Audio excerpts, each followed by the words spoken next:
Good morning students. Class 8th में आज करेंगे लेसन नंबर 9 कबीर की साखियाँ, कबीर जी द्वारा रचित। जाति ने पूछो साधकी, पूछ लीजिए ज्ञान, मोल करो तलवार का, पड़ा रहने दो म्यान।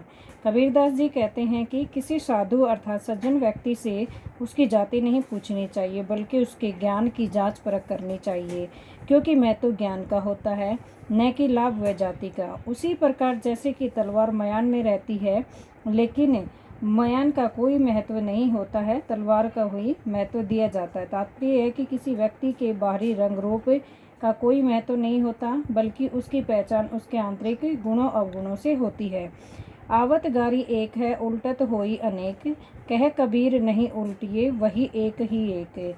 कोई व्यक्ति किसी अन्य को अपशब्द कहता है तो उसे उत्तर नहीं देना चाहिए, तो सामने वाला उसे कई अपशब्द सुना देता है। इसलिए कबीर जी कहते हैं कि यदि कोई तुम्हें भला बुरा कहे तो उसका उत्तर मत दो, जिससे उसकी वृद्धि न हो सके। अर्थात मनुष्य के व्यवहार में ही दूसरों को अपने विरोधी बना देने वाले दोष होते हैं। यदि मनुष्य चाहे तो उसका कोई भी दुश्मन न होगा, इसलिए उसे अपने आचरण में सुधार करना चाहिए। माला तो कर में फिरे, जीभी फिरे मुख माही, मनवा तो दहु दिसी फिरे, यह तो सुमिरन नाही। कबीरदास जी कहते हैं कि ढोंगी लोग हाथ में माला लेकर मुंह से भगवान का स्मरण करते रहते हैं और उनका मन चारों दिशाओं में भटकता रहता है, इसलिए इसे तो भगवान का स्मरण करना नहीं कहेंगे।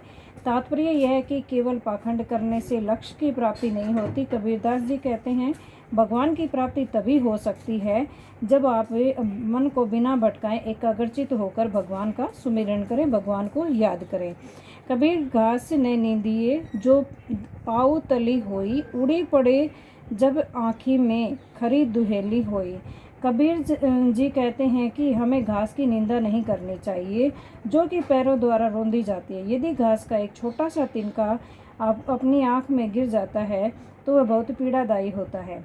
कबीर के कहने का तात्पर्य यह है कि मनुष्य को किसी भी वस्तु को तुच्छ नहीं समझना चाहिए, क्योंकि उसका भी अपना महत्व होता है।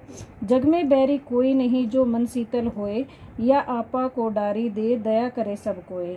कबीरदास जी कहते हैं यदि आपका मन शांत है, अर्थात आप क्रोधित नहीं होते हैं, तो इस संसार में आपका कोई शत्रु नहीं होगा।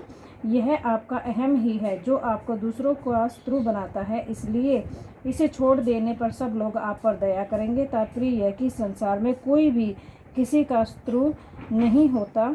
मनुष्य अपने व्यवहार से दूसरों में तथा स्वयं में भेदभाव जागृत करता है। धन्यवाद।